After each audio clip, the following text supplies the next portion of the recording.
Bien, ya te acordaste, María Guadalupe. ¿Cómo te gusta que te digan, María o Guadalupe o María Guadalupe? Las 2 es indistinto. Bueno, María sí me gusta, pero luego sienten como que decir María es como muy golpeado, no sé, Ah, entonces terminan diciéndome Mari. así como, María, ven para acá, ¿no? Ajá, sí, pero no, sí me gusta. Bueno, Mm, muy bien. sí, los 2 me gustan. Sin dudas, entonces, si te regresa, pues empezamos, ¿va? Ya me acordé, la duración del video. Pues mira, yo la verdad, ¿no? He visto unos videos muy padres y se pasan un poquito y todo, ¿no? Yo nada más les digo, pues lo que tengan que hacer. Yo les sugiero que sea de 3 a 5 minutos, precisamente para que también a ustedes no se les haga muy pesado hacer el video, ¿no? Ah, bueno. Pero pues ya un video de 10, 15 minutos se me hace, primero, mucha carga de trabajo para ustedes, también para mí como docente, era lo que les decía con las tareas, ¿no? Yo creo que la capacidad sintética es algo muy valorado porque pues, pues nos ayuda a comprender a lo mejor además es una virtud, un don, ¿no? Que hay que estimular. Pero sí, de 3 a 5 minutos considero que sería suficiente para que desarrollen sus temas, ¿no? Ah, Y bueno. y digo, si es un poquito más, un poquito menos, pues tampoco pasa nada. Es más bien la calidad del contenido lo que yo reviso.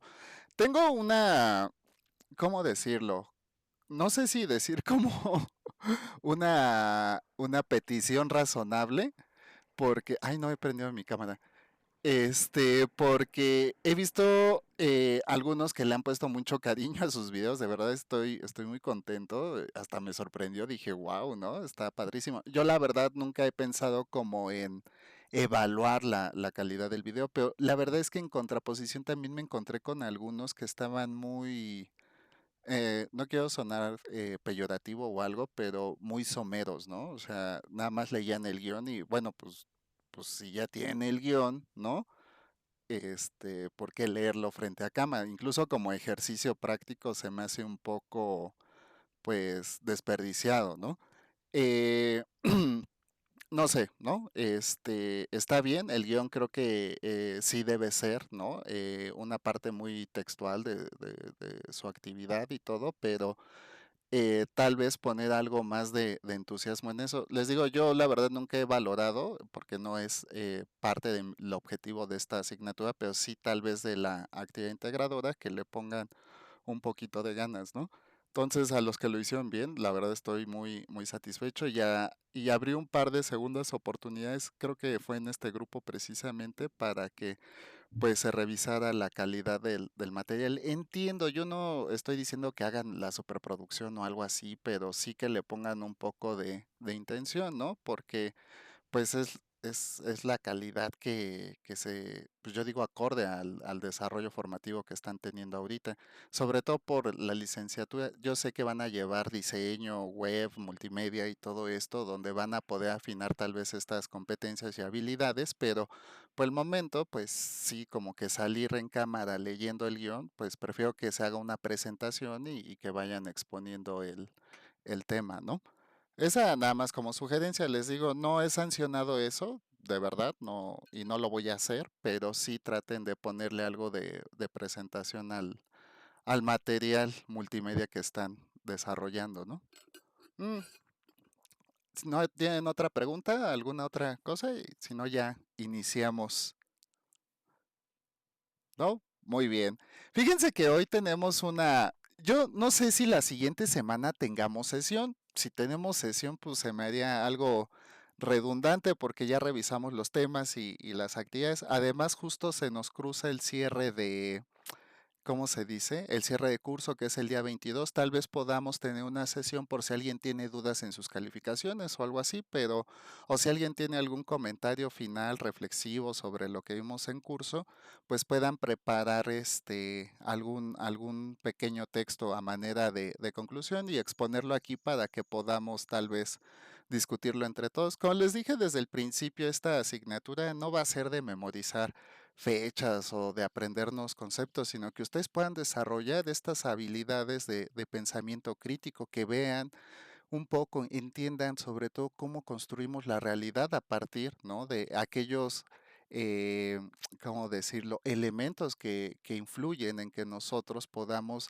recuperar ciertos elementos y con base a ellos, pues tomar ciertas decisiones. Sé que suena un poco como a teoría económica, pero en realidad no, porque a partir de la construcción de la realidad que nosotros tenemos, pues es la manera no solo en la que nos comportamos, la manera en la que producimos, no solo, digamos, los efectos sociales, como sería la interacción, el discurso o el lenguaje, sino en nuestro caso, pues la producción de elementos culturales, ¿no? O de objetos culturales, a lo que podríamos en algún momento homologar a construcciones artísticas, como este video que están haciendo de la actividad integradora. En algún momento les decía, pues todos estos elementos pues van a estar permeados por lo que la estructura nos comanda, por lo que la estructura está determinando en nosotros. Hablábamos como de presiones estructurales, sobre todo para la región latinoamericana, que ha sido una deconstrucción paradigmática sobre los valores que nos aquejan desde épocas no solo de la etapa colonizadora, sino desde la época prehispánica. Somos una hibridación de muchísimas realidades, de muchísimos fenómenos, que han permeado precisamente el cómo somos ahora, ¿no? Hemos hablado de esta victimización, de la reivindicación, de la lucha, de muchísimas cosas que definitivamente afectan nuestro modo de ser y de vivir en estas realidades, ¿no? Que como diría Dalí, a veces muy surrealistas, pero que en verdad para nosotros pues es el común, sería la costumbre, ¿no? En palabras más académicas, a lo que Bourdieu denominó como el hábitus, ¿no? Las estructuras estructuradas y las estructuras estructurantes. Vamos a revisar un poco estos conceptos. Yo he hecho para esta presentación pues la revisión de tres autores que me parecen súper interesantes. El primero es Pierre Bourdieu, ¿no? Pierre Bourdieu aborda la construcción de los objetos culturales o artísticos a partir del campo, ¿no? Este, artístico, ¿no? Y él entonces engloba una serie de valores que le dan integridad a esa construcción artística, ¿no? Noam Chomsky retoma el lenguaje como una estructura realmente importante, ¿no? Que sería el lenguaje para poder articular.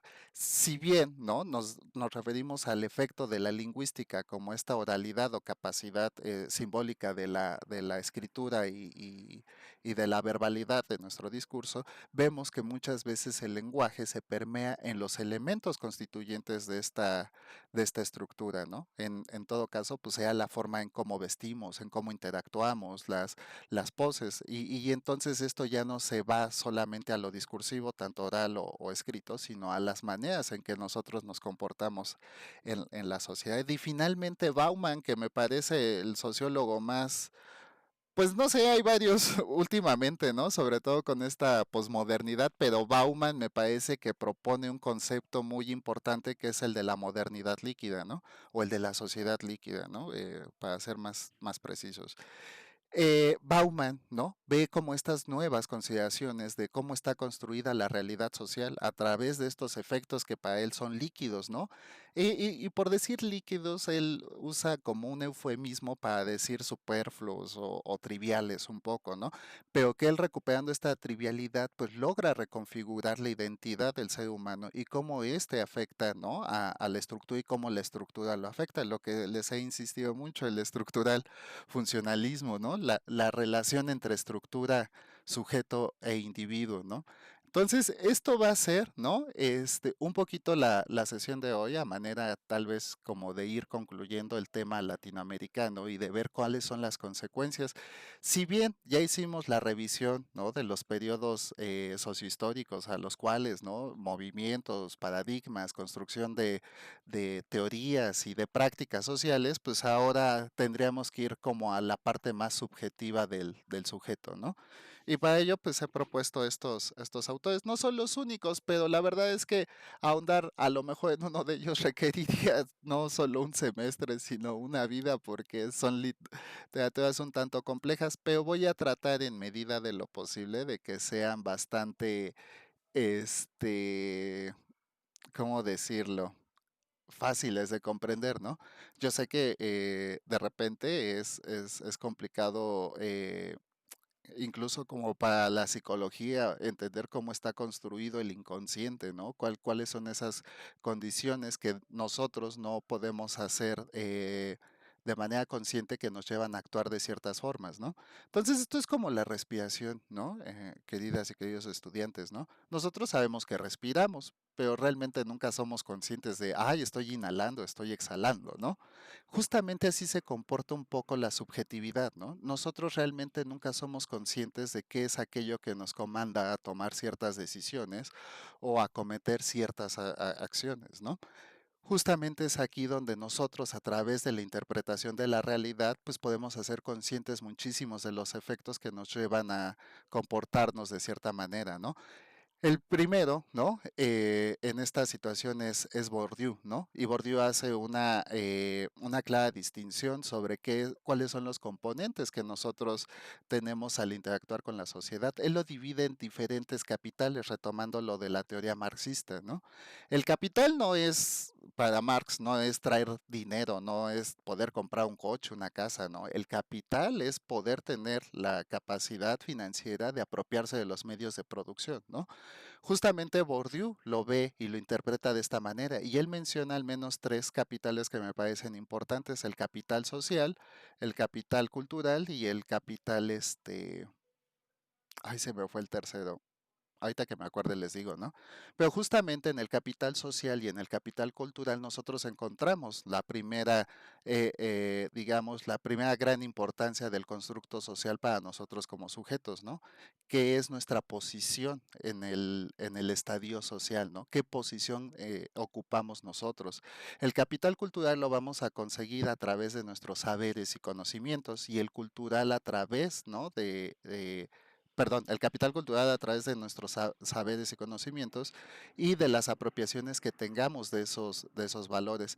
Y el capital social va a ser a través de la estratificación social en la cual nosotros estemos insertos, es decir, en qué estadio socioeconómico nos encontramos, ¿no? A partir de esto nosotros vamos a poder construir, ¿no? Esto que se denomina, ¿no? Objeto cultural.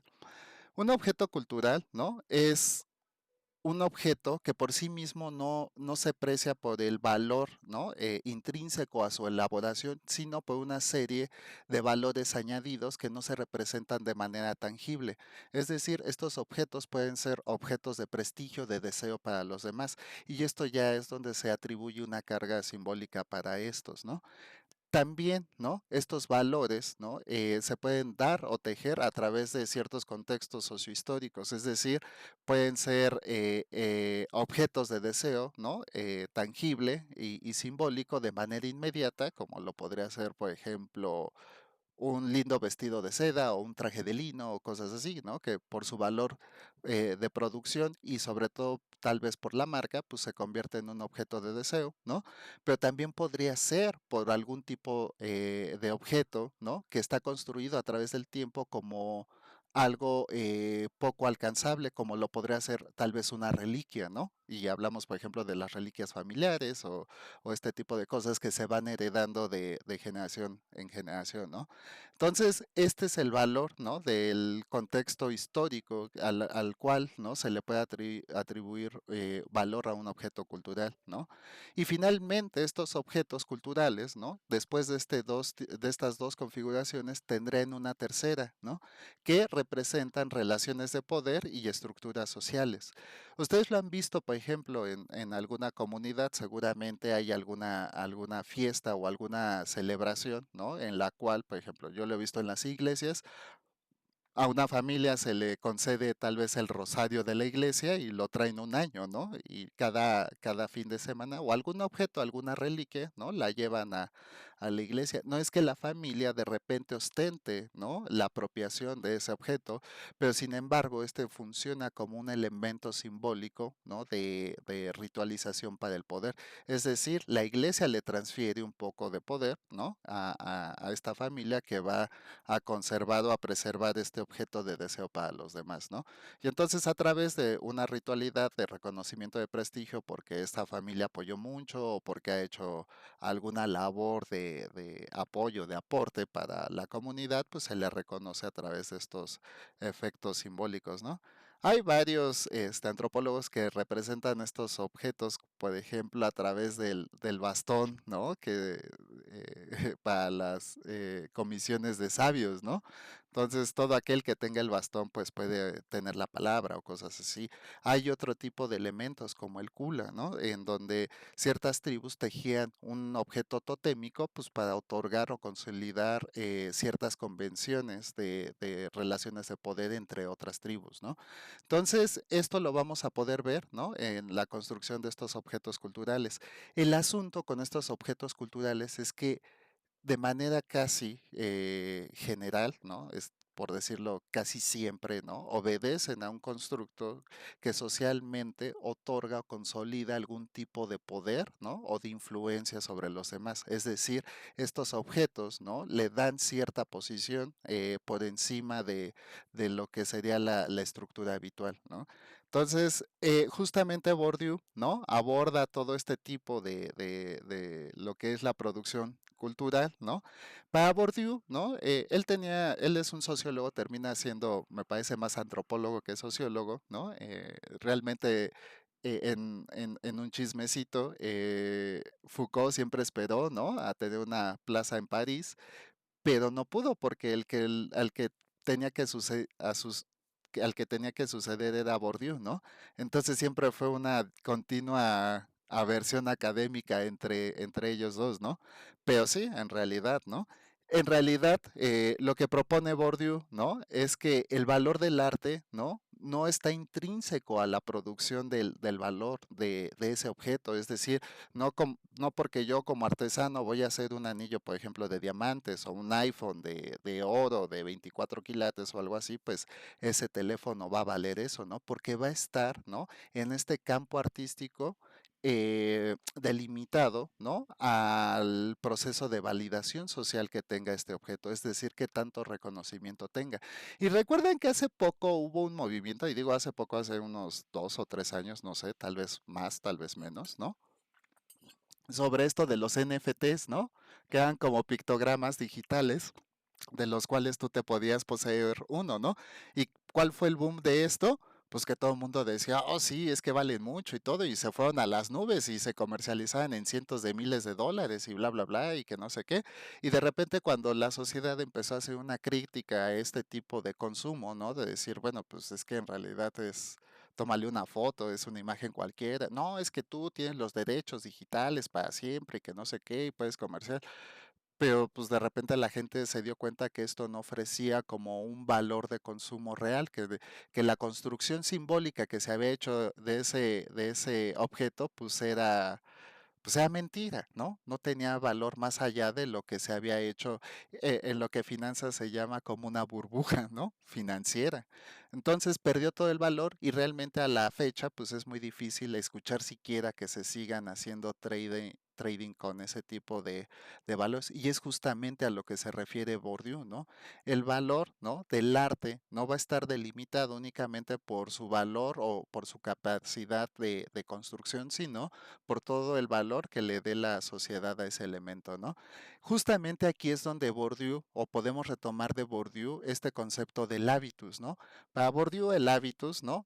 Es una serie de disposiciones internalizadas que orientan muchísimo al sujeto, ¿no? Tanto a la producción como a la recepción de estos objetos culturales. Es decir, ¿no?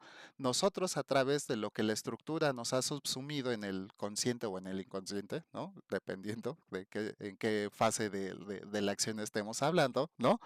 Pues va a estar determinando a qué nos vamos a orientar o a dirigir, ¿no? Entonces, las prácticas no surgen porque un día yo tuve la luminosidad de decir, ah, voy a hacer tal pintura, o voy a hacer tal cuadro, o voy a hacer tal escultura, o voy a hacer tal video, ¿no? Son una serie de prácticas internalizadas, ¿no? Lo que nos lleva, ¿no? A cometer la construcción de ese objeto cultural, ¿no? Entonces, digamos que nuestros gustos, ¿no? Creo que se los mencionaba, no sé si hace una o dos sesiones, que nuestros gustos o la capacidad de identidad hacia lo que nosotros queramos consumir, pues va a estar muy determinada precisamente por el entorno social en el cual nos encontremos insertos. En palabras de Bourdieu, ¿no? A todo aquello que lo que socialmente nos encontremos estructurados, ¿no? Entonces, capital, ¿no? Cultural del que estamos hablando, tiene diferentes formas, ¿no? Lo primero es que tiene que estar incorporado en nosotros, es decir, que nosotros podamos haber apreciado ese objeto, que ese objeto se haya internalizado en nosotros, ¿no? Lo segundo es que hay que hacerlo consciente, ¿no? Y eso significa que nosotros tengamos, ¿no? Una percepción objetiva de lo que significa o de lo que es ese objeto, ¿no? Y finalmente institucionalizarlo, ¿no? En nuestro caso, pongamos, por ejemplo, la música, ¿no? Nosotros de repente escuchamos una cancioncita y decimos, esa canción está padre, pero ni le ponemos atención a la letra, ni al ritmo, ni a nada, ¿no? Esta sería la parte de incorporarlo. Reconocemos el objeto, ¿no? Digamos, un poco lo internalizamos, ¿no? De repente un día ya escuchamos la letra y decimos, a ver, pero ¿qué dice esa canción que está tan pegajosa, ¿no? Tal vez por la música o el ritmo, ¿no? El cual ya tenemos incorporado. Y entonces escuchamos la letra y decimos, oh, sí, está interesante la letra, ¿no? Está padre, está divertida, está ingeniosa, etcétera, ¿no? Ya tenemos objetivado ese tipo de objeto. Y para institucionalizarlo, pues aquí sí habría diferentes ramificaciones, que sería desde comprar tal vez, ¿no? La canción en una tienda virtual o física, ¿no? Hasta hacerlo elemento, por ejemplo, de nuestro aparato social, por ejemplo, poner esa canción en una fiesta, en una reunión o en algún tipo de ritual en el cual el contexto permita asociarnos y buscar esta identidad con otras personas. Entonces, justamente aquí se institucionaliza, ¿no? Y digo, bueno, consumirlo también podrían ser conciertos o ir a un bar para escuchar ese tipo de música o esa canción, etcétera, etcétera. Pero digamos como en el caso concreto, ¿no? Entonces, justamente es aquí donde empiezan a suscitarse estas jerarquías culturales, ¿no? Y donde empieza a haber toda esta dicotomía en cuanto a qué valoramos más, ¿no? ¿Valoramos más este tipo de música o valoramos más el otro tipo de música, ¿no? Aquí es donde el capital, ¿no? Va a tener una gran influencia, no solo sigo sin acordarme del tercer capital. Bueno, el capital cultural y el capital social van a tener, ¿no? ¿No es simbólico? Sí, sí, sí es simbólico. Gracias, María Guadalupe. Y el capital simbólico, ¿no? Van a tener un gran peso porque el capital cultural y social van a determinar mucho nuestra posición en el espacio social. Disculpen la redundancia, pero es así, ¿no? Los grupos que tengan acceso, ¿no? A este tipo de producción cultural, ¿no? De objeto artístico, como lo quieran definir, ¿no? Lo van a legitimar más. ¿Por qué? Porque es la misma posición social les estará dando como este efecto de prestigio, ¿no? Sin embargo, se va a presentar este tercer elemento que es el capital simbólico, ¿no? Y justamente aquí, ¿no? En estos niveles de construcción, ¿no? De capitales es donde la exclusión simbólica se va a dar de manera consistente, es decir, mis gustos, ¿no? Porque yo tengo la autoridad y el prestigio de legitimar mis capitales sociales y culturales, me ofrecen la capacidad de esta exclusión simbólica, ¿no? Entonces, justamente es aquí donde se empiezan a adscribir estos procesos identitarios sociales, ¿no? Eh, Va a funcionar de manera muy sistemática, ¿no?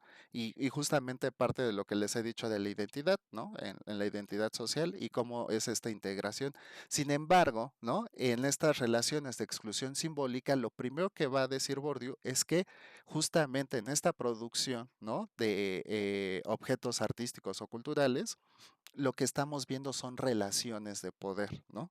Y justamente es donde nosotros debemos acentuar cuál es el valor de este objeto artístico, ¿no? Justamente, ¿no? Digamos que en las estructuras, estructuras estructuradas, ¿no? Podemos encontrar el valor de todo aquello, ¿no? De lo que precede a este objeto artístico. Es un poquito hablar de objeto artístico, aunque en realidad él habla como de individuos y sujetos, ¿no? Pero justamente hablando saltándonos tal vez un poquito el paso de esto de los individuos y llevándolo de manera concreta a la construcción de estos objetos, ¿no? Es donde se va a ver determinado por las condiciones sociales, es decir, por la historia, por la educación, por la clase social en la cual fue construido este objeto, ¿no?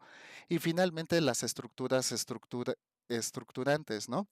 Que son las prácticas y percepciones de la organización que tenemos, ¿no? Para acometer nuestra acción social, ¿no? Justamente, ¿no? Digamos que las estructuras estructuradas son todo aquello que está precedido en nuestro contexto sociohistórico, ¿no? Y las estructurantes son todas aquellas transformaciones que nosotros como individuos o sujetos podemos hacer de estas, ¿no? Bourdieu lo simplifica de una manera muy, muy padre, ¿no? Y dice, todo sujeto, ¿no? Que esté o individuo que esté dentro de una estructura tenderá a comportarse igual que los demás, ¿no? Sin embargo, Bourdieu tiene un sesgo muy importante y no dice por qué ciertos grupos dentro de esta estructura se comportan de manera distinta, ¿no?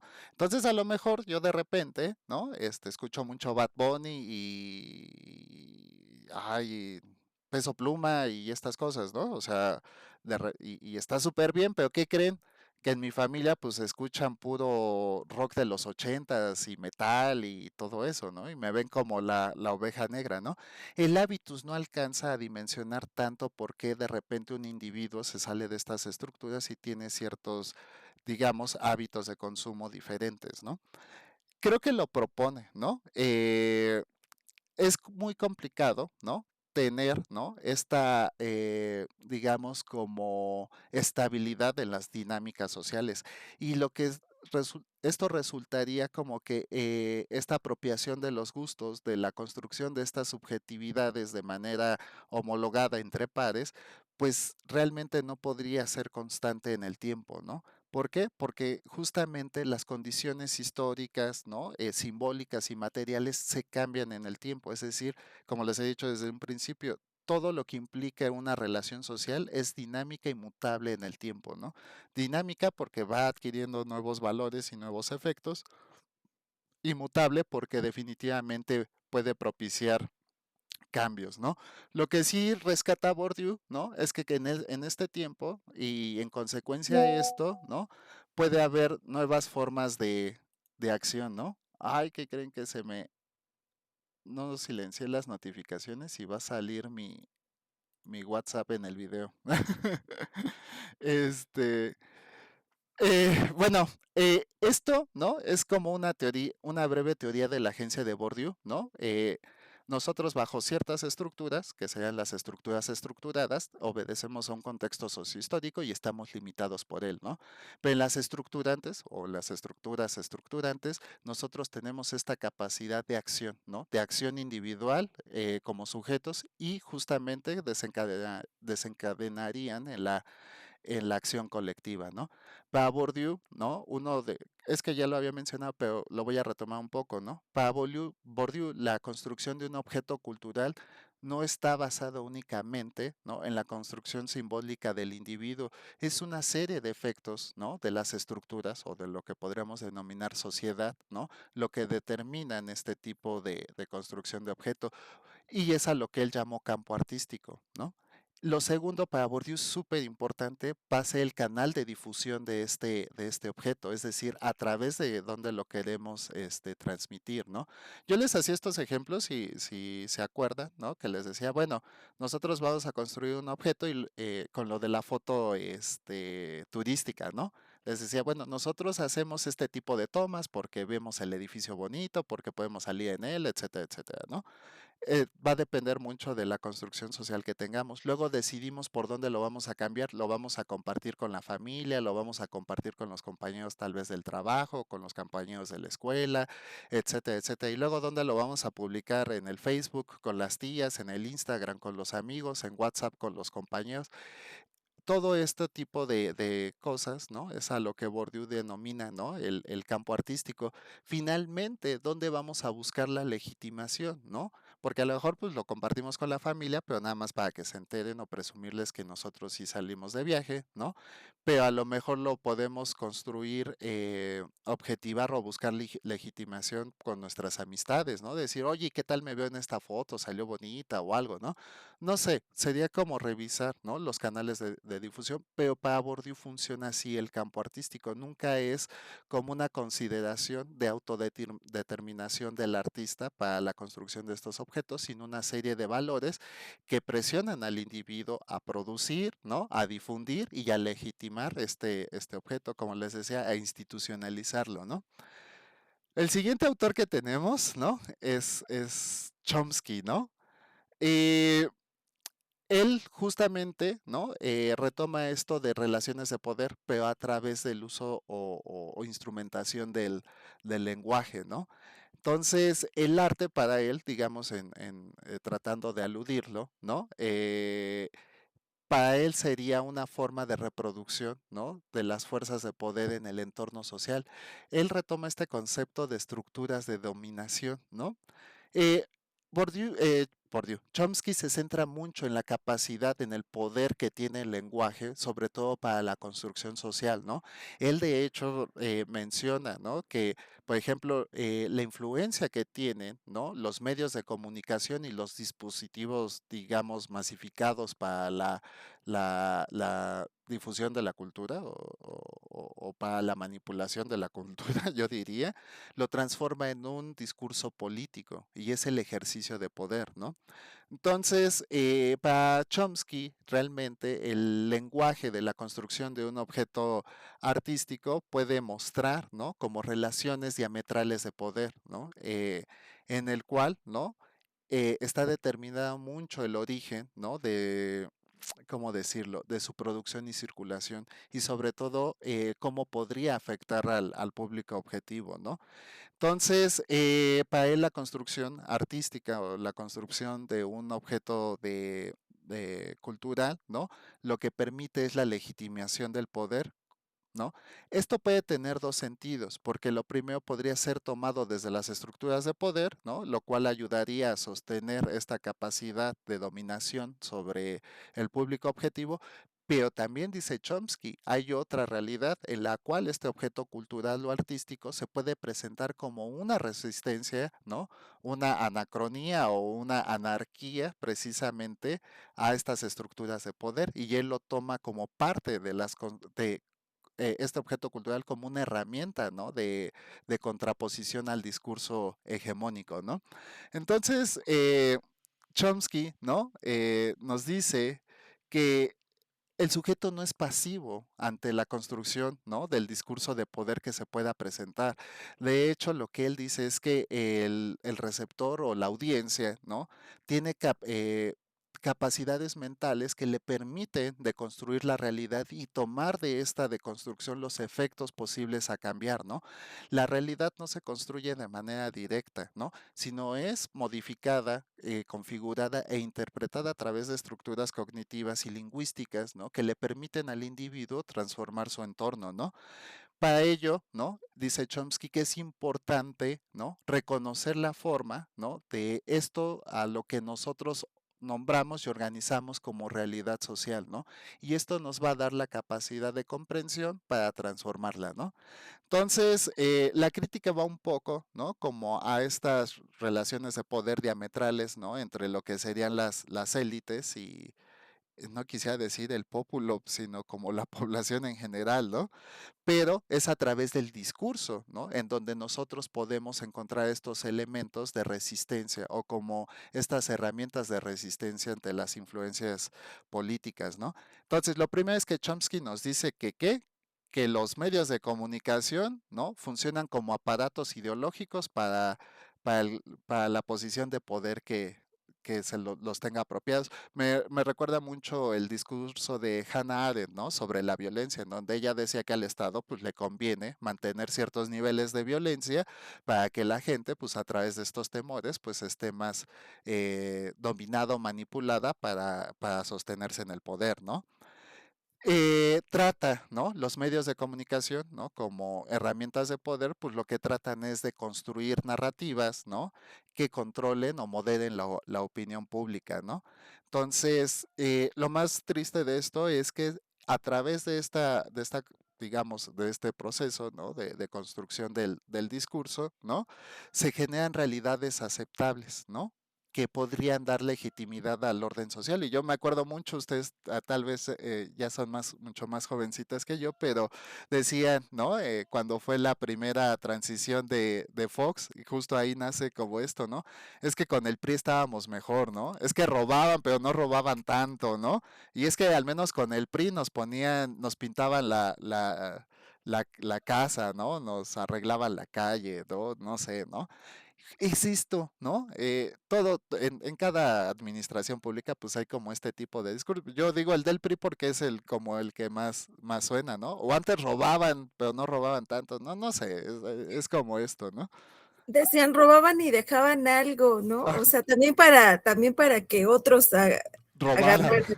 Sí.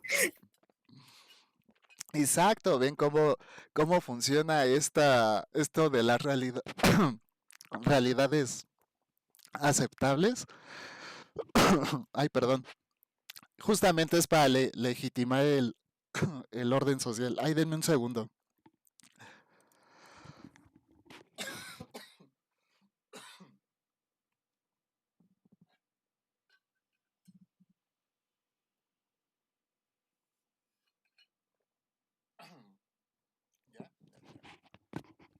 Ay, perdonen. Todo por andar hablando mal del PRI. Casi me ahogo. Yo pensé. Karma. Karma instantáneo. Mm, Justamente lo que va a buscar el discurso, ¿no? A través de la apropiación de los medios de comunicación, pues, es crear realidades aceptables, ¿no? Nosotros lo vemos en la práctica a través de diferentes entrevistas que le hacen a los políticos. Ay, no, denme un segundo porque no me repongo.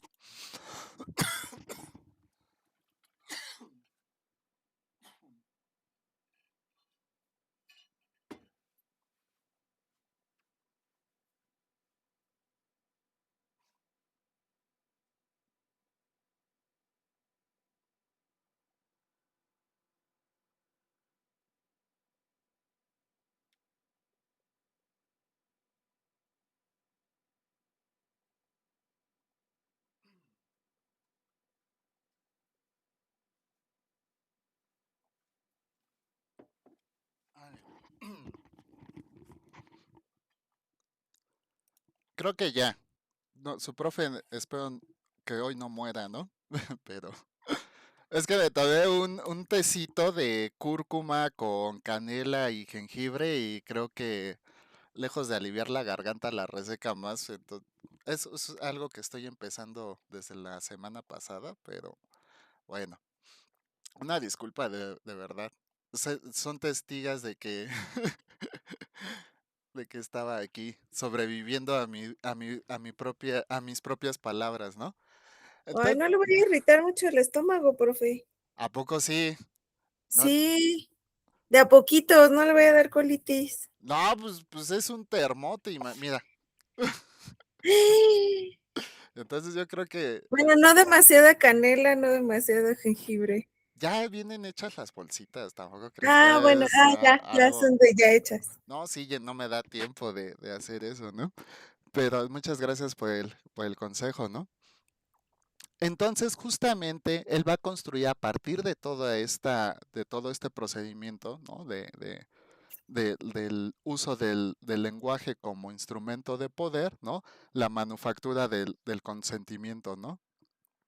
La sociedad, nosotros, no somos totalmente libres, no tenemos esta capacidad de agencia y ustedes lo recordarán a través de los movimientos sociales y militares que revisamos en Latinoamérica, ¿no?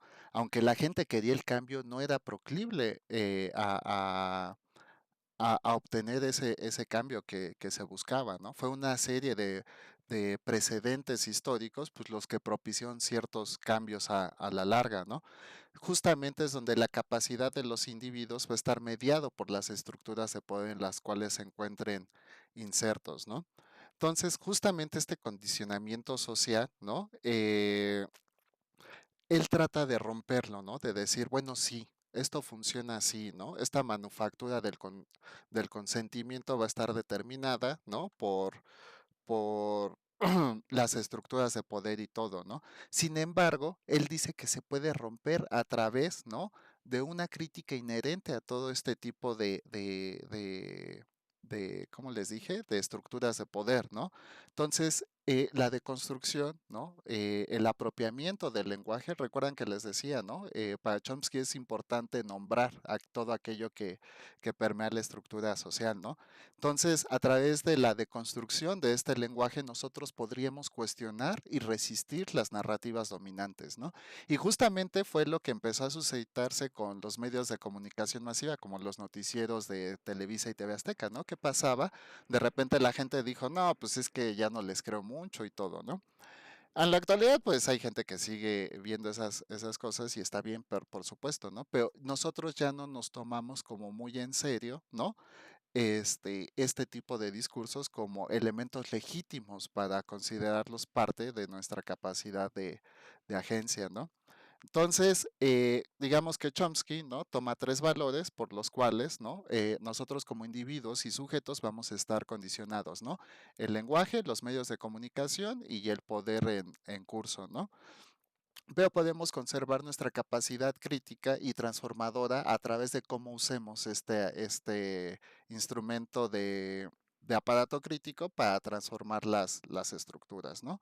Entonces, digamos, ¿no? Es esto que yo les digo a manera de resumen, pues las estructuras presionan pero no determinan, ¿no? Y es donde nosotros a través de poder interpretar este tipo de discursos, pues podremos revertir o resistir, ¿no? Las narrativas hegemónicas, pues que se han construido en el proceso sociohistórico, ¿no? ¿Cómo llevamos esto un poco ya para cerrar, ¿no? El objeto, ¿no? ¿Cómo decirlo? El elemento de la construcción cultural o de los objetos artísticos, ¿no? Pues lo vimos con los murales, lo vimos con las pancartas, con los flyers, en los movimientos políticos y todo esto eran formas anacrónicas, discursivas, anárquicas si quieren incluso, porque yo no tengo ningún empacho en decir anarquía, porque pues vamos contra lo establecido, ¿no?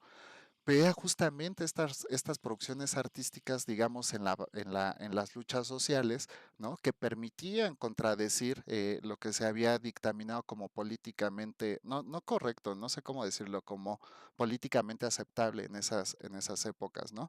Si el asunto del poder, ¿no? Es construir una realidad aceptable, pues el objeto artístico o cultural aquí lo que tiene, pues es de combatir esa aceptabilidad de la realidad que nos está y justamente decir, pues esta realidad no es aceptable. Por eso me parece muy interesante, pues las pintas, las pancartas, los flyers, ¿no? Había otros medios de difusión un poco más clandestinas, como las reuniones, por ejemplo, de los punks en los ochentas, que eran todo underground, ¿no? Y donde la gente se reunía a hablar de comunismo y marxismo, ¿no? Y cosas así es la discursividad. Ya digamos que incluso en el entorno político, pues se podían tejer, ¿no?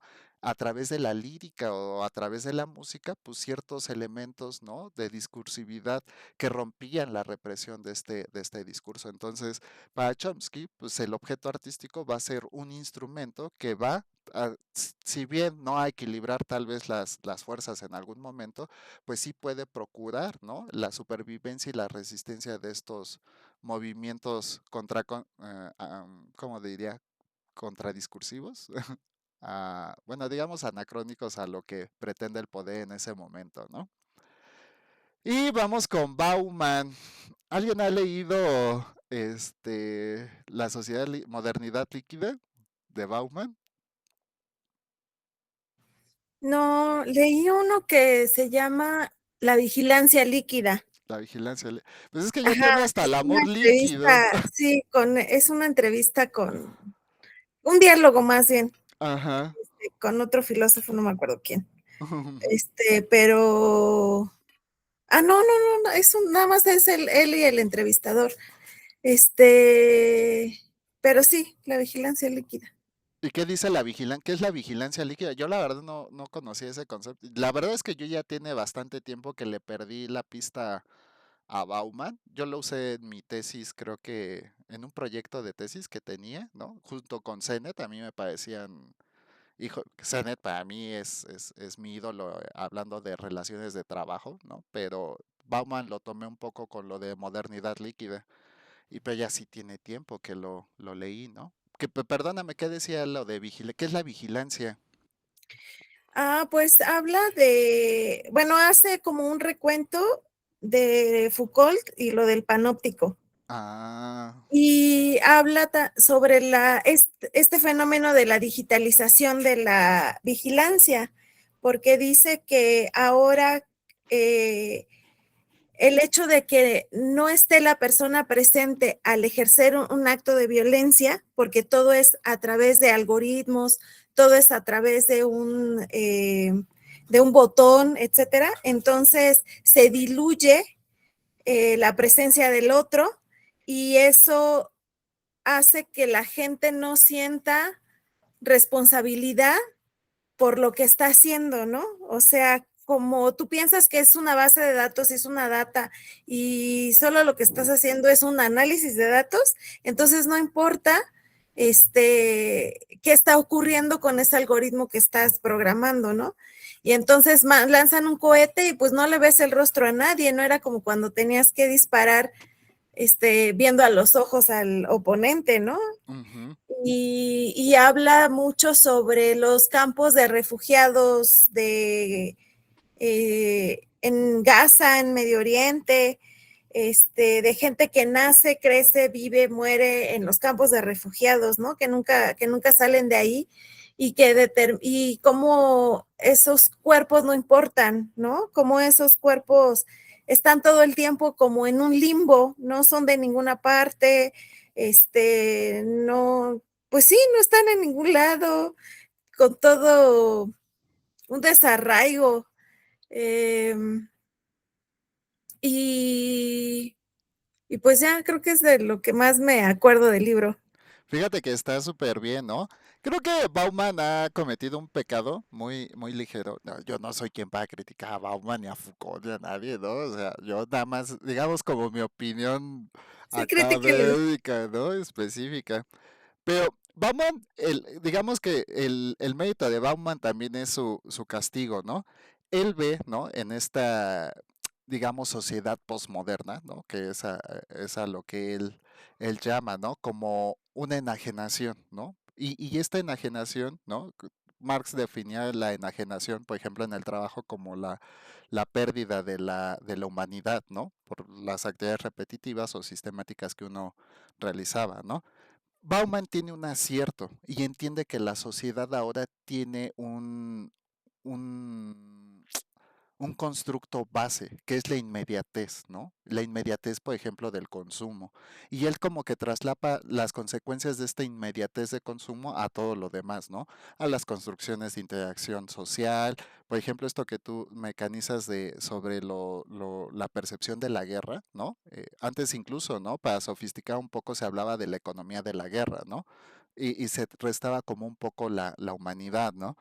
Pero digamos que justamente estos procesos posmodernos de consumo acelerado, pues que han traído consigo, pues relaciones, ¿no? Y quiero decir relaciones en su integridad, o sea, relaciones sociales de consumo, ¿no? Incluso las relaciones con las estructuras, por ejemplo, financiera, política y cultural también, ¿no? Somos una sociedad de consumo tan acelerado que actualmente todo es moda, ¿no? Creo que aquí al principio les decía, fue una desventura que cuando empezábamos el siglo XXI hablábamos como la era del conocimiento, porque nunca se había podido primero producir tanto conocimiento como en ese momento, y lo segundo es que nunca se había podido acceder a ese conocimiento de manera tan inmediata, sobre todo con esto de las telecomunicaciones y el desarrollo del Internet. Pero en la historia de la humanidad fue como una coyuntura súper específica, pero justamente 10 años después, para mí, ¿no? No sé si esto esté en algún autor o algo, porque no quiero cometer este plagio involuntario, si es de algún autor o algo, pero Yo no lo desconozco. Y decía yo, pasamos de la etapa del conocimiento, de la era del conocimiento a la era del entretenimiento, ¿no? Y ya todos los recursos, todo el consumo, pues va dirigida como estas posiciones de satisfacción. Y me recuerda mucho a Wall-E cuando están ahí los gorditos sentados en sus sillas y van viendo tele y comiendo, ¿no? La humanidad llegó a un nivel, a un estadio de tanto desarrollo que lo que se buscó, pues fue esa inmovilidad. Creo que Bauman, ¿no? Trata de rescatar esto como la enajenación de la humanidad por este consumo acelerado, ¿no?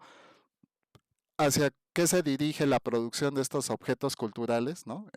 Sí sería bueno ahondar tal vez la siguiente clase sobre la enajenación humana, sobre todo. No, no me gusta mucho lo de los temas de guerra, porque incluso hay un análisis de teoría racional, por ejemplo, de lo que significó el Holocausto durante la Segunda Guerra Mundial, y se hablaba justamente, ¿no? De esta pérdida humana, porque lo que se veía, por ejemplo, en los campos de concentración no era el exterminio, era el utilitarismo económico de cada uno de ellos, ¿no? Entonces cada prisionero pues tenía un valor, ¿no? Un valor asignado, por ejemplo, por el gasto que proveía, ¿no? Su manutención mientras era esto, y por eso se racionalizó tanto, ¿no? Que se buscó aprovechar todo. Entonces esto de los botones y los jabones, pues obedecía a una racionalidad económica sistemática, es decir, para obtener el máximo beneficio de cada uno de estos objetos. Y entonces ya no se hablaba de humanidad, justamente se conceptualizó como efectos económicos.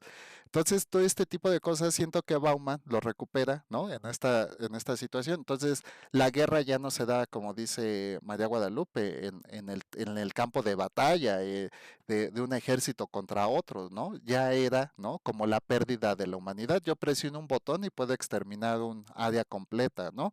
Y entonces, creo que es uno también de los efectos del cierre de la Segunda Guerra Mundial. De repente la humanidad vio la transformación del campo de batalla, ¿no? Como en la abominación total de la desaparición, ¿no? De toda una zona, ¿no? Con algo tan simple. Entonces, justamente Patton y todos ellos empezaron a tejer estos discursos, ¿no?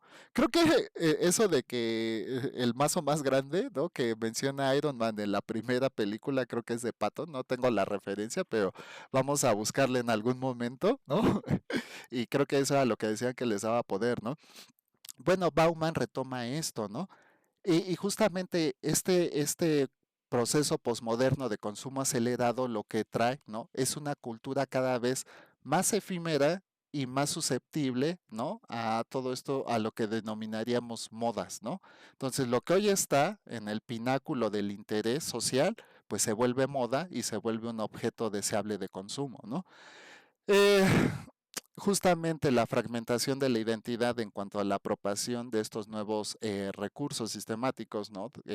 O de objetos culturales, pues le restan muchísimas cualidades, ¿no? Genera muchísima incertidumbre, como lo que les decía, lo de las NFTs, ¿no? En terrenos más humanos o más sensatos, ¿no? ¿Qué sucede? Los teléfonos celulares, por ejemplo, ¿no? Nosotros no es que necesitemos cambiar de teléfono cada año, pero ¿qué pasa, no? Pues hay que cambiar de teléfono cada año porque ya se me hace hasta ridículo, ¿no? Incluso ahora resulta que yo he visto, ¿no? Por ejemplo, en Samsung, ¿no? Salió el 25 y el 26, ¿no? Pero dicen es que el 24 estaba mejor y tenía más cosas y bla, bla, bla, ¿no? Ahora con el 26 es el mismo teléfono, nada más que le pusieron una nueva pantalla que sí está muy innovador y todo, pero pues no es una innovación disruptiva, algo que digas, oye, porque ahora trae una pantalla de privacidad o algo así, pues voy a botar el otro y me voy. No, pero son los efectos de este consumo acelerado, ¿no? Entonces, las relaciones están funcionando igual para Bauman, se vuelven flexibles, cambiantes, desechables, transitorias, y justamente en este concepto de transitorias es donde empezamos a ver cómo esta racionalidad, no solo de los objetos de consumo, sino de las relaciones sociales, porque las la construcción de vínculos sociales son transitorias porque nos van a ayudar a conseguir nuevos objetos de consumo, ¿no? Es donde les digo, se rompe la identidad.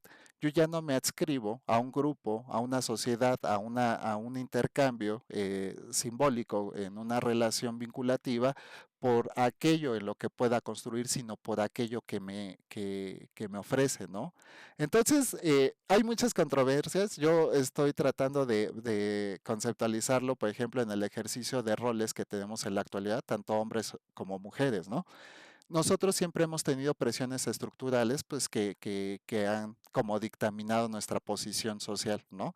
El hombre, pues como se veía antes, como proveedor, ¿no? Es aquel que tiene que atender la casa y cómo se veía la mujer, digo, hablando en un sentido muy general y muy tradicional, ¿no? Pero viéndolo hace como 50 años al menos, o si quieren un poco más, ¿no? Y la mujer como pues aquella, digamos, organizadora, administradora del hogar, aquella que nutre el hogar, ¿no? Entonces uno era proveedor y la mujer, como la que nutre el hogar, ¿no?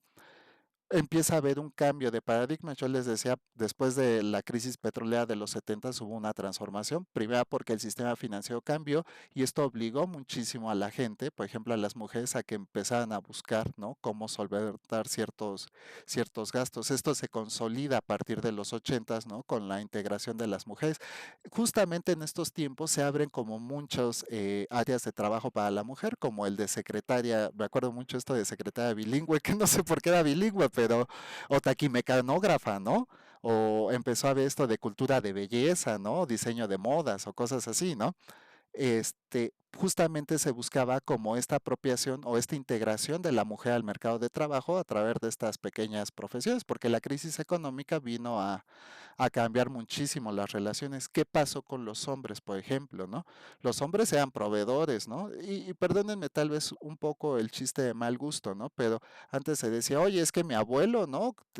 Trabajaba en un taller y le alcanzaba para mantener una familia y ya tenía 4 terrenos y 2 casas y todo, ¿no? Y en la actualidad, pues esas condiciones ya no existen, ¿no? Entonces también las presiones estructurales con estas nuevas formas de ejercer el rol, ¿no? Porque un hombre ya no se significaba tanto por ser proveedor si la mujer también aportaba al gasto de la casa o al financiamiento del hogar, ¿no? Se empezó a romper todo este tipo de rupturas, ¿no? Entonces, justamente, ¿no? Lo que propone Bauman, ¿no? Con esto de la modernidad tardía, ¿no? Y cómo afecta a las estructuras, las instituciones y los vínculos sociales, ¿no? De toda esta estabilidad que se tejió, pues, a través de decenas o siglos, ¿no? Para llegar a este punto, pues la ruptura trajo consigo nuevas relaciones flexibles, cambiantes y transitorias. En la actualidad justamente es eso, como las dinámicas son tan precarias, no solo, ¿no? En este consumo acelerado que nosotros tenemos, sino en la precarización, por ejemplo, de las oportunidades de trabajo o en la ejecución de nuestras actividades de trabajo, ¿no? La relación cada vez más efímera o en la intrascendencia de estos vínculos que formamos ahora, ¿no? Porque incluso las relaciones de pareja, pues ahora son muy, ¿cómo decirlos? Efímeras, ¿no? Duran cada vez más poco, ¿no? No digo que esté mal ni que sea mejor ahora y peor antes y que peor antes perdón, peor ahora y peor. Simplemente son cosas diferentes, ¿no? Pero justamente es aquí donde las relaciones se han vuelto como un escalón para obtener algo más, ¿no? Entonces, la- esto viene a romper, ¿no? Porque las nuevas formas sociales, ¿no?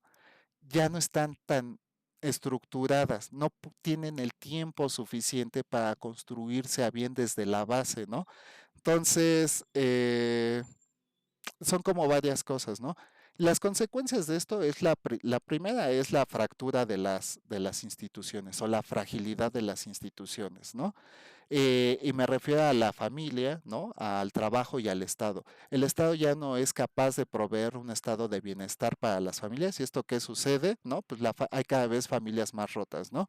¿Por qué? Porque el trabajo precario pues impide sostener un hogar, los papás tienen que trabajar ambos y ahora los hijos pues ya no tienen una figura, ¿no? Que se ocupe de cuidarlos, orientarlos y acompañarlos, ¿no? El trabajo debido a las condiciones, ¿no? A la insuficiencia, por ejemplo, de salarios dignos para objetivar un proyecto de vida, pues termina. Entonces, esta simbiosis que se pueden presentar, ¿no? En estas estructuras tradicionales que nos menciona Bauman se vuelven completamente, ¿cómo decirlo?, importantes para entender cómo este efecto transitorio, ¿no? Que vivimos actualmente, ¿no? Justamente, si no ganamos lo suficiente, si el Estado no provee un estado de bienestar y sobre todo si tenemos que atender necesidades cada vez más grandes dentro de la familia, ¿qué sucede? Pues se genera en esta construcción de la realidad social un estadio de incertidumbre en la cual no sabemos si nuestro proyecto de vida pues nos va a augurar, ¿no? A lo mejor diríamos, oye, no me gusta este trabajo, oye, pues renuncia y búscate otro. Pues sí, pues nada más que para encontrar otro trabajo se vuelve bien complicado. Esto ya limita completamente, primero, nuestra capacidad de buscar mejores condiciones de vida, la segunda, de realizar un proyecto de estabilidad, ¿no? Para nuestro proyecto de vida, ¿no? Y finalmente de integrarnos de manera dinámica a la estructura social y solamente por una pequeña decisión de conseguir un mejor trabajo, ¿no? Son como cosas, ¿cómo decirlo? Pues duras en realidad. ¿Y qué viene con esto, no? Pues nuestras trayectorias de vida cada vez se vuelven más ambiguas, se pierden en el tiempo, a lo que él diría, pues estos trabajos líquidos, ¿no? En donde justamente hace algunos años, que a la fecha todavía pasa, ¿no? Por supuesto, pero ya no tan de manera tan legítima. Pero me acuerdo cuando fue la reforma estructural a la ley de trabajo, cuando se legitima todo esto del outsourcing, las empresas ya ni siquiera te contrataban por 3 meses. Antes sabía que si una empresa te contrataba, pues te tenía que dar al menos chamba 3 meses para que te pudieras integrar y después de eso se hacían contratos indeterminados, ¿no? Ahora no, en los periodos de prueba después de la reforma a la ley del trabajo eran de 28 días. O sea, el patrón solo estaba obligado a contratarte 20. Y entonces, ¿qué pasaba en muchos trabajos? Te contrataban por 28 días, ¿no? Era ridículo porque te contrataban 28 días, te corrían y al otro día te volvían a contratar. Y la ley lo legitimaba. Entonces era súper, ¿cómo decirlo? Pues súper difícil elaborar una trayectoria de vida, ¿no? Para este tipo de cosas, ¿no? Entonces, ¿qué se suscita para Bauman con todo este tipo de construcción de esta nueva posmodernidad, ¿no? De esta nueva sociedad? Pues que todo se vuelve muy sencillo, ¿no? Todo es muy fácil de iniciar y también muy fácil de terminar, ¿no? Si era en el trabajo, si es, por ejemplo, en la familia, si es, por ejemplo, en las relaciones de pareja, que él tiene ese texto sobre amor líquido y les digo, es muy homologable, pero justamente, ¿no? Interpreta esto mismo como de la inmediatez de la posmodernidad y lo lleva a todos los campos, ¿no? Entonces, justamente esta inmediatez, ¿no? De iniciar y terminar algo se va a ver definido por todo aquello que nosotros consumimos, ¿no? Entonces el arte, la cultura, las relaciones, y yo diría las relaciones emocionales que tenemos, no solo las de pareja, sino las vinculativas familiares o las sociales con compañeros de trabajo, de la escuela, etcétera, etcétera. El mismo entorno social, por ejemplo, con los vecinos y todo este tipo de cosas, se va a ver muy limitados, ¿no? O van a estar muy limitados por las capacidades de consumo que tengan estos grupos, ¿no? Entonces, justamente aquí el arte y todo esto ya no se vuelve una. ¿Recuerdan cómo definíamos este arte en algún momento, no? Yo les decía algo así como en mi definición, todo aquello que es capaz de sublimarnos, ¿no? De crear una conexión emocional con ese objeto, ¿no? Pero ya no va a ser este efecto, ¿no? Para Bauman. ¿Por qué? Porque el mismo arte se va a volver un objeto de consumo, ¿no? En una mera mercancía, en algo que se puede adquirir. Eh, Justamente, mucha gente, por ejemplo, dice, y lo he visto, ¿no? Oye, el concierto de Bad Bunny, que son 20,000 pesos y todo. Pues sí, pues es que si mis amigas van, ni modo que yo no vaya, ¿no? O vienen los BTS, ¿no? Y ven a las chiquillas ahí llorando, porque es que todas mis amigas van a ir y yo no. O sea, no es el gusto. Es más, la gente va al concierto y en lugar de disfrutar el concierto está hora y media ahí con el teléfono, ¿no? ¿Para qué? O sea, yo nunca he visto que alguien me diga, oye, vamos a ver el video que grabé del concierto de, no sé, de Juan Gabriel, ¿no?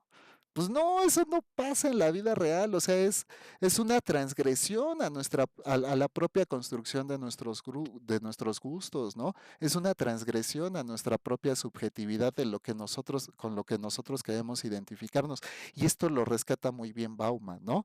Eh, si bien él dice que vivimos en estos estados de falta de proyección o de desarrollo del proyecto de vida, en estos estadios de incertidumbre, ¿no?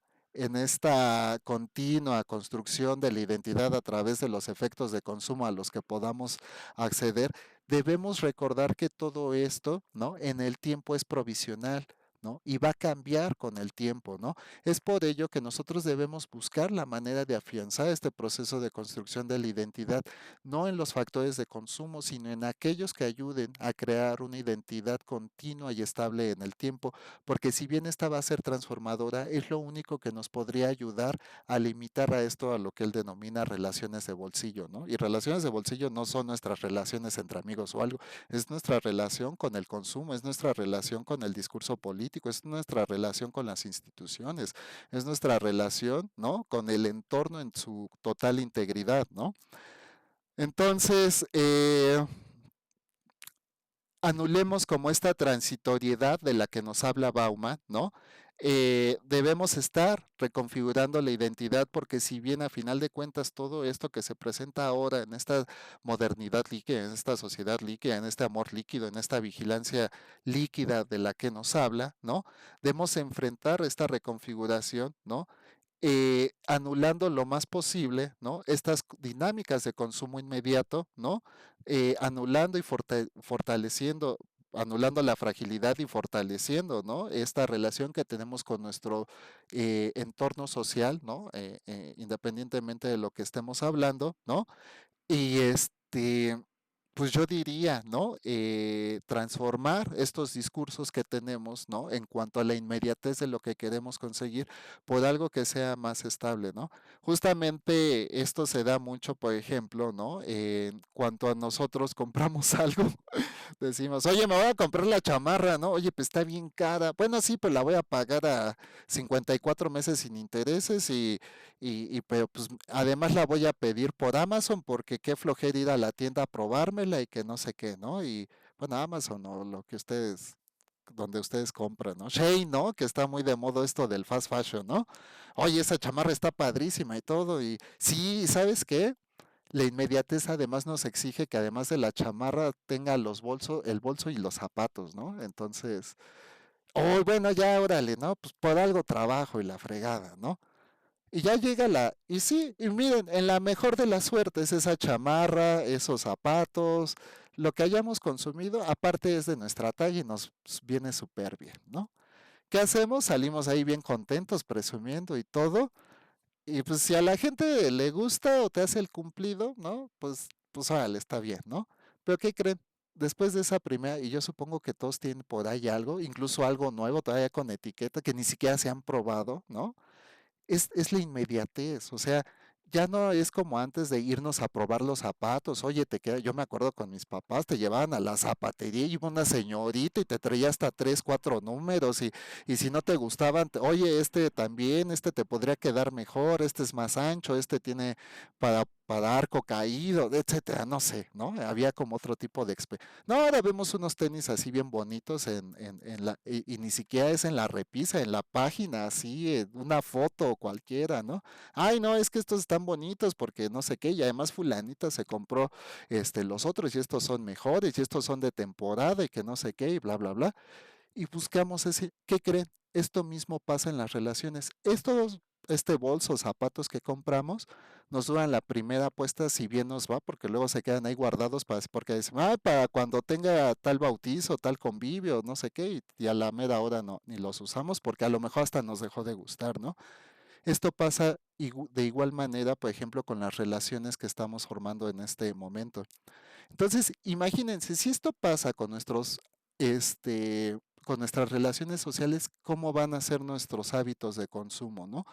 Y peor todavía, ¿cómo vamos a construir esto que mencionaba Bourdieu, ¿no? Este capital simbólico a través de esta inmediatez de consumo tan acelerada que tenemos ahora, ¿no?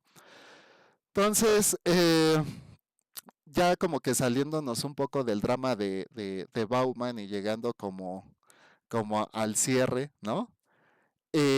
Yo siento, ¿no? Que la construcción, ¿no? Artística en América Latina rompe muchísimo, ¿no? Sobre todo por el tipo de sociedad que tenemos, con lo que podríamos ver en otro tipo de estructuras sociales como la norteamericana o la europea.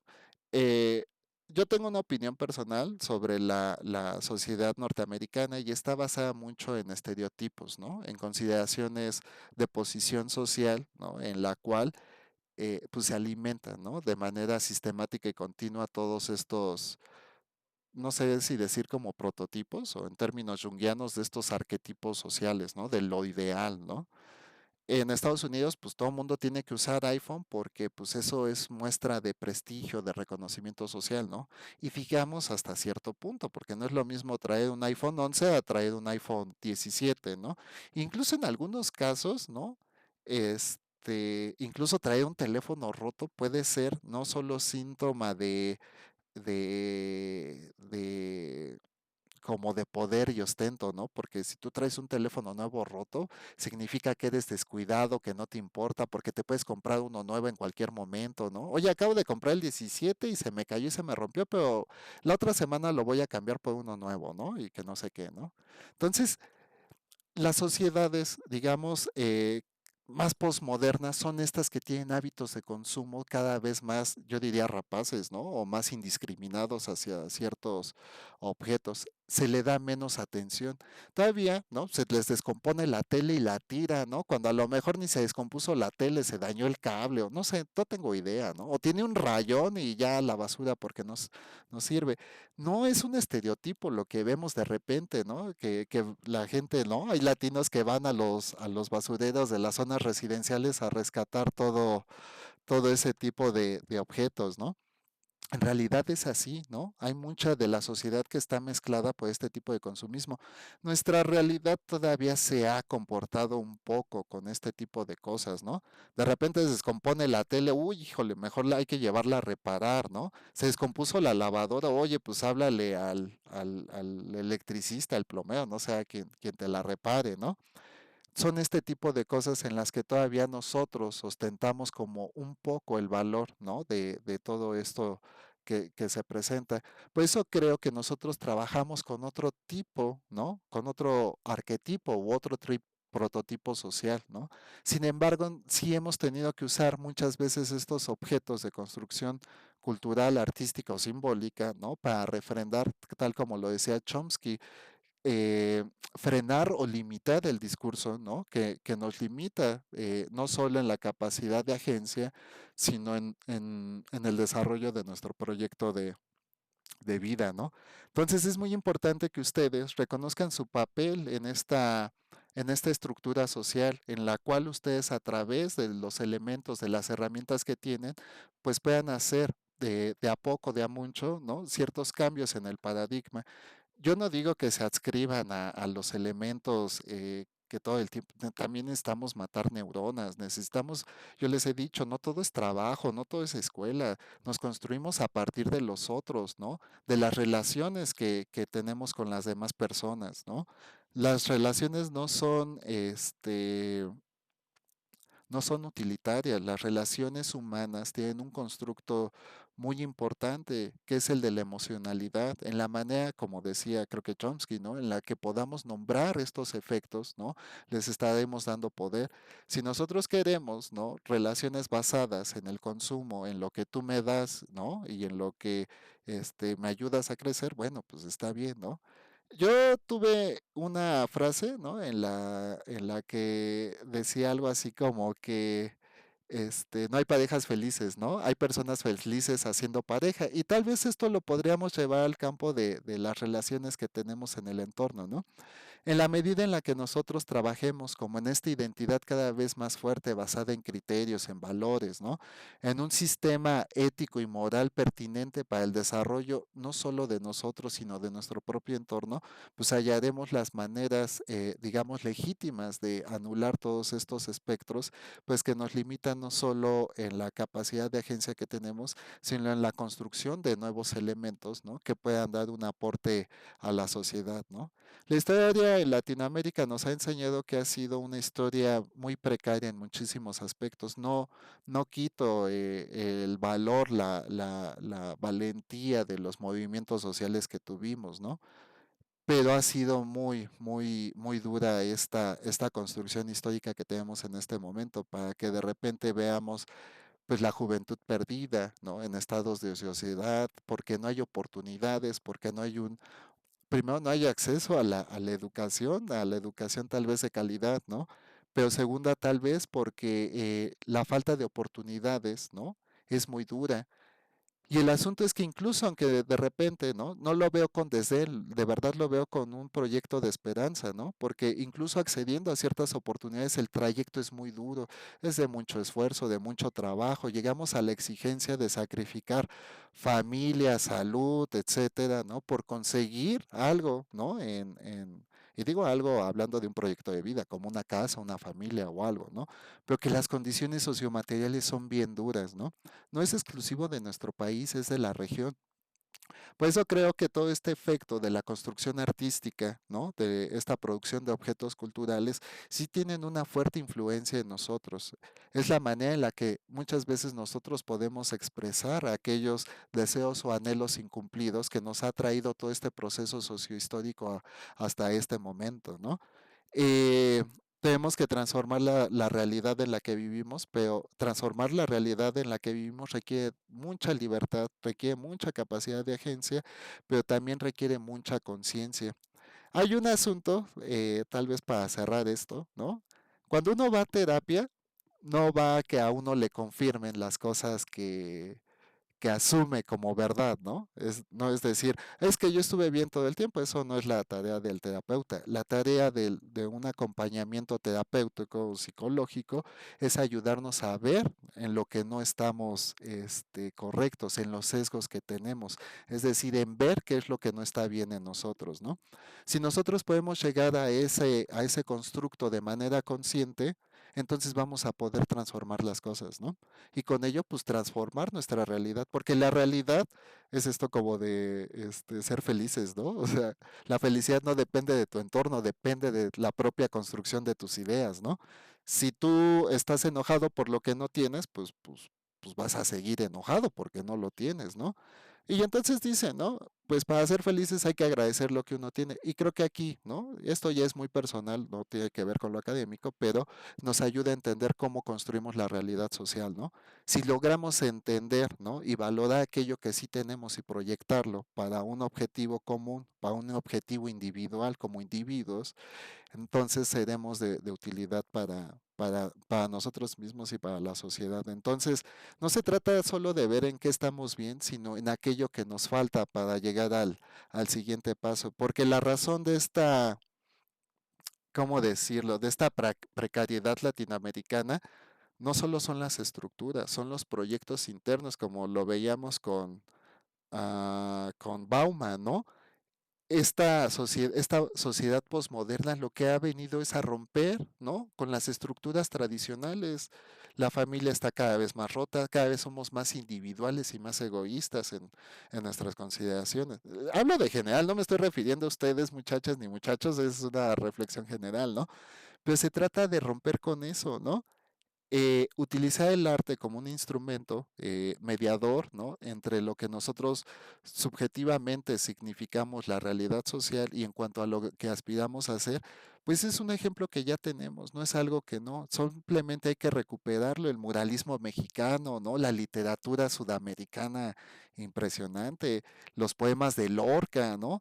Todo está ahí, solo hay que recuperarlo y llevarlo al siguiente nivel, ¿no? Incluso ahora yo no conozco mucho de corridos tumbados y cosas así, pero debe haber algo bueno ahí que no hemos visto y que se puede rescatar, ¿no? Para la transformación social.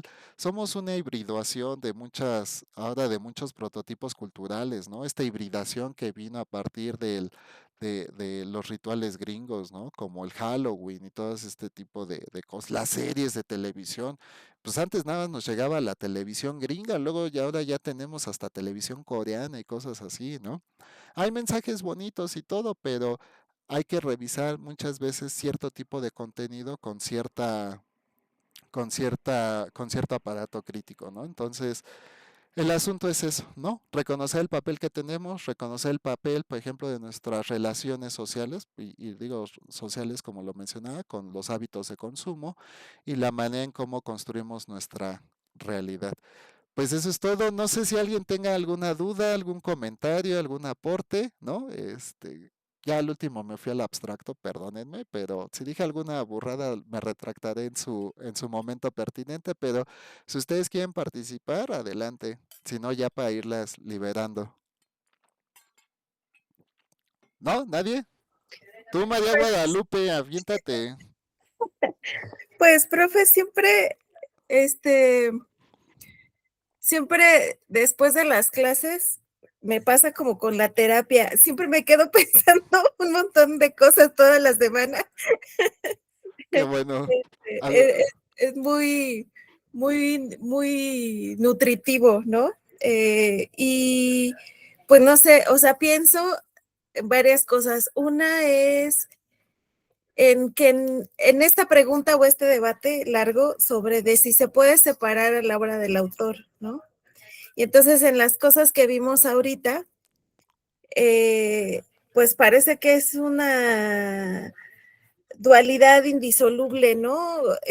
Que intentar juzgar la obra por sí misma sin pensar en el autor, porque hay toda una estructura detrás de la producción de esa obra, ¿no? Todo un camino largo detrás de la producción de esa obra que tiene que ver con la época, con las vivencias del autor, con su perspectiva del mundo, con todas estas cosas que vimos ahorita, es de todo el camino que hay detrás de que una obra, salga a la luz, ¿no? Entonces, pues creo que sí es importante hacer ese juicio, ¿no? O bueno, no juicio, pero sí verlas desde esas perspectivas, sí verla desde todas las obras desde esa perspectiva, porque finalmente tienen una función en la sociedad y están dando un mensaje, ¿no? Todas están diciendo algo. Que también hay muchas interpretaciones, pero finalmente hablan y surgen por algo, ¿no? No sé, las producciones artísticas en su época, este, pues son tal vez como un síntoma de cómo está la sociedad, de cómo está el mundo, de qué se piensa, de qué nos inquieta, de qué nos preocupa. Entonces, pues sí, este, yo creo que siempre es importante pensar en el autor que la produjo. Y pensaba también en, en que en todo este curso, bueno, pensaba también en las cosas de la contracultura. Hace un rato, este, la en contra. cómo juzgar la contracultura, ¿no? O sea, si la contracultura está en los estratos, no sé si lo estoy diciendo bien, en los estratos bajos, y cuando lo toma la cultura hegemónica, la cultura, el mainstream, o no sé, entonces ya se vuelve como académica, ¿no? O sea, ¿cómo es ese fluir de la contracultura a la cultura? ¿En qué momento se toma y se vuelve cultura Legítimo. legítima, ¿no? Ajá, ¿en qué momento se vuelve cultura legítima? Y cómo también nos influye, también eso me hace pensar. Y la otra cosa que el otro día así, cavilando, pensando en las clases, me cayó, así dije, ay, ¿por qué en todo el curso de modernidades del primer semestre y de hasta ahorita, por ejemplo, no han mencionado la universidad como un producto de la modernidad, ¿no? Entonces, como para voltear los ojos hacia adentro y pensar en también qué, qué función tiene o ha tenido la universidad en esta construcción del conocimiento, en esta parte de construcción de identidad, porque esta construcción de identidad, pues mucho ha venido de las universidades, ¿no? En uno de los capítulos vimos lo del Ateneo, creo que era en Ah, el módulo 2, y pues todos eran estudiantes de aquí, de las escuelas, importantes de la Ciudad de México, ¿no? ujú. Entonces, pues sí, esas cosas. Ay, pues son muchos temas. Lo primero que me lleva es a tu dicotomía de se puede separar a la obra del artista, ¿no? Aquí hay una paradoja moral muy, muy importante. Yo, por ejemplo, vamos a poner un caso práctico, ¿no? Gloria Trevi, ¿no? Yo no voy a hacer un juicio personal ni nada, ¿no?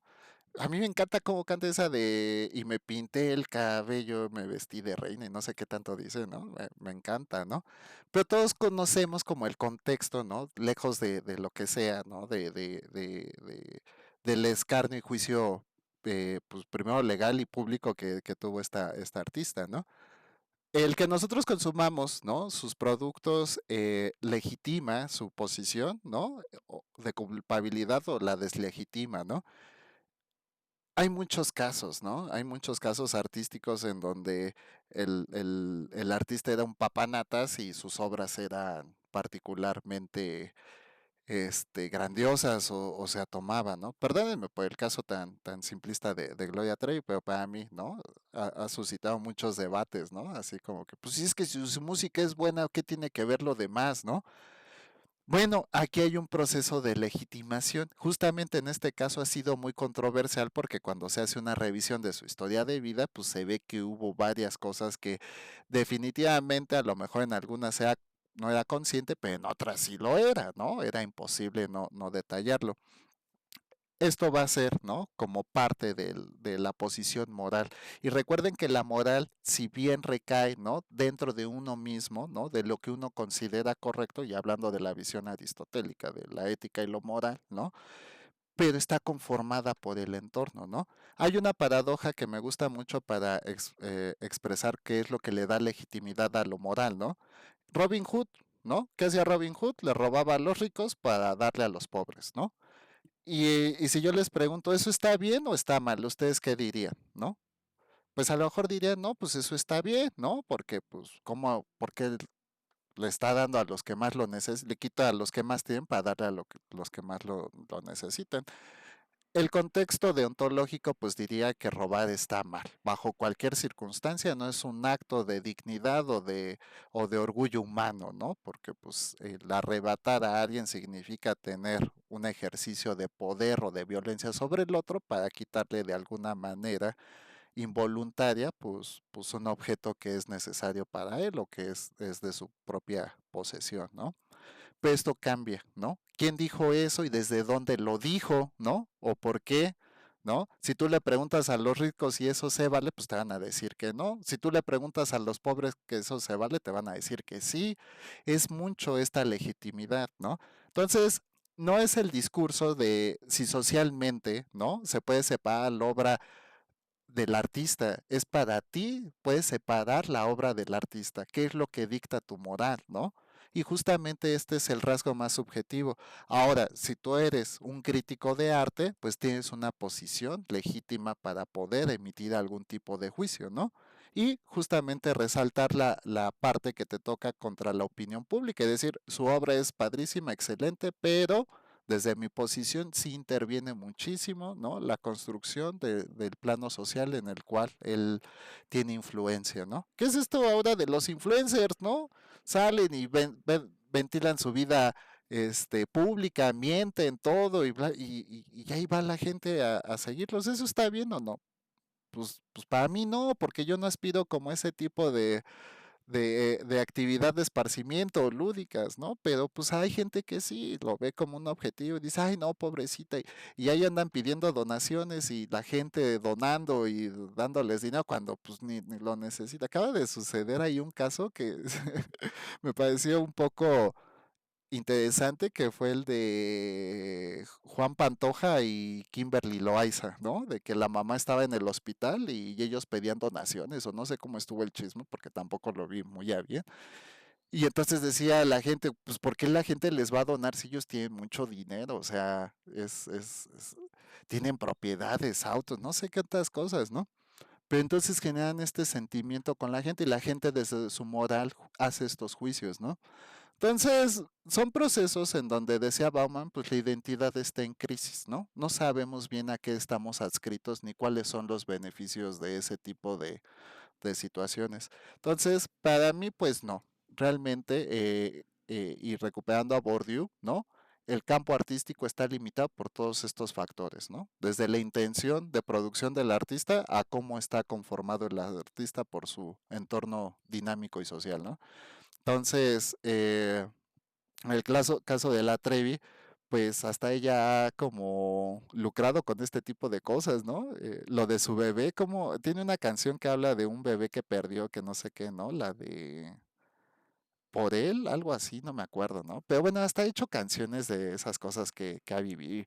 Y pues ahí ya no es si uno está de acuerdo, ¿no? Ella misma ha encontrado el valor, ¿no? De poder hacer o de legitimar estos objetos artísticos, ¿no? Como legitimando sus propias historias, ¿no? Aunque sean aversivas para otro público, pues ha encontrado que esto es interesante para quien sí la legitima, ¿no? Entonces, te digo, depende mucho el canal de distribución y ella ha entendido muy bien que muchas de las cosas que hace, pues tienen como decías, su contracultura, ¿no?